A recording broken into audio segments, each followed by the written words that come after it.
Stop saying, "I'm broke." You're not broke. You're building. And today, I want to talk to you slowly and honestly about something that can completely change your relationship with money. Loud budgeting. Not the trendy version. Not the performative version. The grounded, calm, self-respecting version. This isn't about deprivation. It isn't about never going out. It isn't about becoming the cheap friend. It's about becoming the stable one. Let me ask you something gently. Have you ever been out with friends, laughing, present in the moment? But part of your mind is calculating the bill. You're estimating. Starter, main, drinks, service. You're thinking, if this stays under £40, I'm okay. If it hits £60, I'll have to move things around. But you don't say anything. You smile. You split it. You deal with it later. That quiet stress. That's expensive. Not just financially. Emotionally. Because when you consistently override your financial limits to avoid awkwardness, you teach yourself that comfort in the moment matters more than stability long term. I learned that the hard way. There was a stretch of time when I said yes to almost everything. I told myself I was being social, supportive, fun. But when I finally looked properly at my bank statements over a 3-month period, I realized I'd spent over £1,200 on socializing alone. It wasn't malicious spending. It wasn't luxury holidays. It was just not speaking up. And I remember closing my banking app and sitting there quietly. Not panicked, not dramatic, just disappointed. Because I work hard, and my money wasn't reflecting that. That moment changed how I approached spending. Here's the truth that took me a while to understand.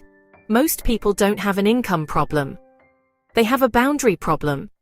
Loud budgeting is simply the practice of stating your financial boundaries clearly and calmly. Before resentment builds. It's saying, that's not in my plan right now. It's choosing alignment over approval. But to do that confidently, you need something first. You need a reason. If your why isn't clear, every invitation will feel tempting. Every sale will feel urgent. Every upgrade will feel justified. So let's slow down for a minute. What are you building?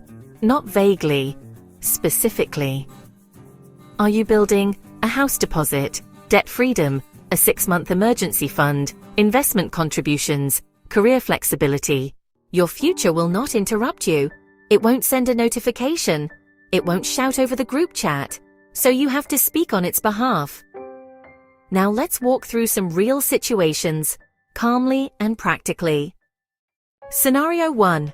The restaurant suggestion. Your friend sends a message. New Rooftop place Friday, about £45 a head.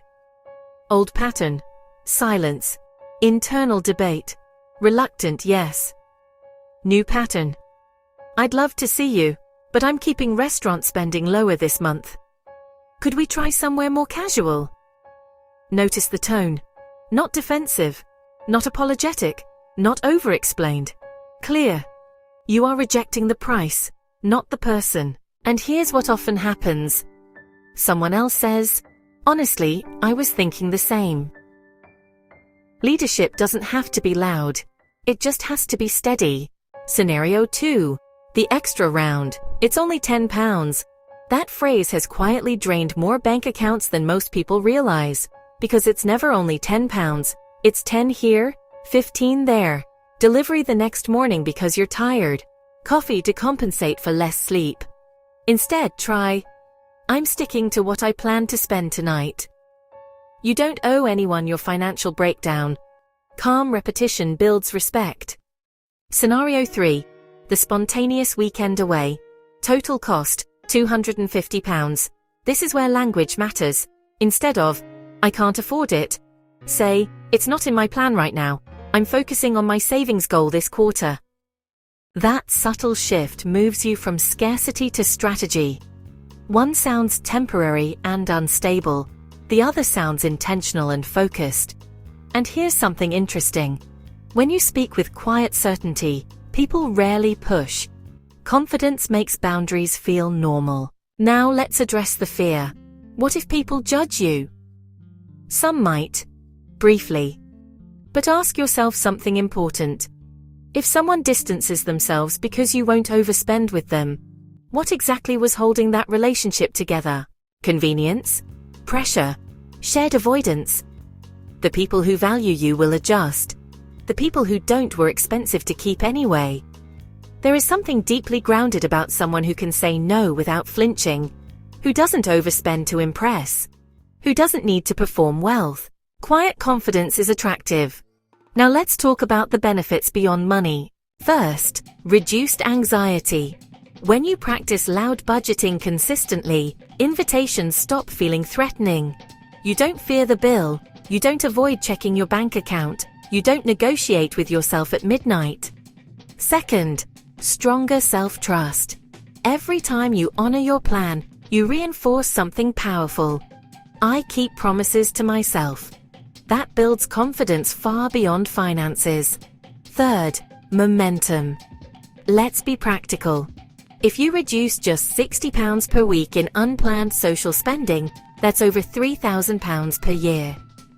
That could fully fund an emergency account. Clear high-interest debt. Begin investing. Small boundaries compound. Now I want to introduce a practical structure you can use. The early method. E. Express your goal early. This year I'm prioritizing saving. A. Offer an alternative. Let's do dinner at mine instead.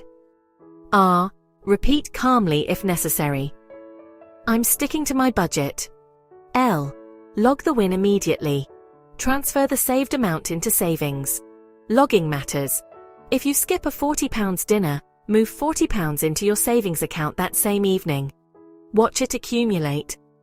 Seeing your discipline reflected in numbers changes how you feel about restraint. Now let's go deeper. Loud budgeting isn't about never spending, it's about pre-deciding.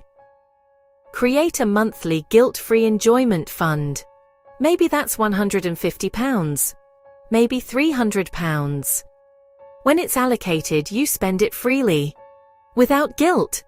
Without stress. Because it was intentional. Balance creates sustainability.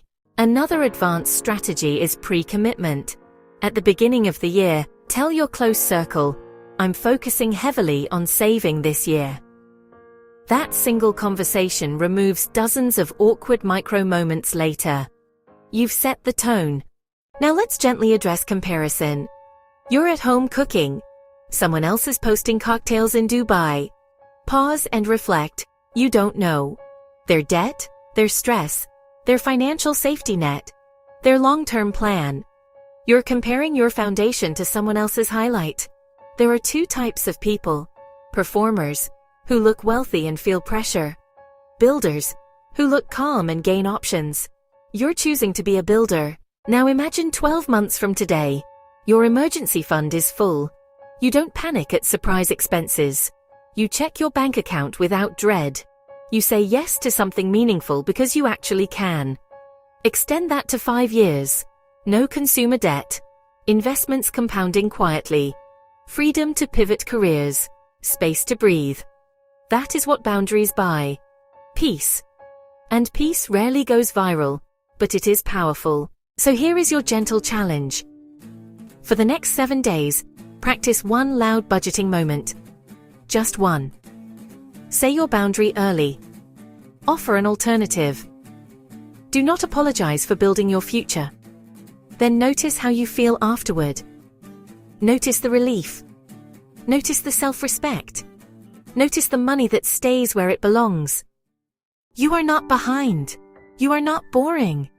You are not broke. You are building. If this resonated with you, tell me in the comments what you're building this year. Be specific. A number. A goal. A milestone. If you value calm, practical conversations about money, ones that prioritize stability over performance, then like this video, so it reaches someone who needs to hear it. Share it with a friend who feels quiet financial pressure. And subscribe if you're ready to become a builder, not a performer. We're choosing options over appearances. And I'll see you in the next one.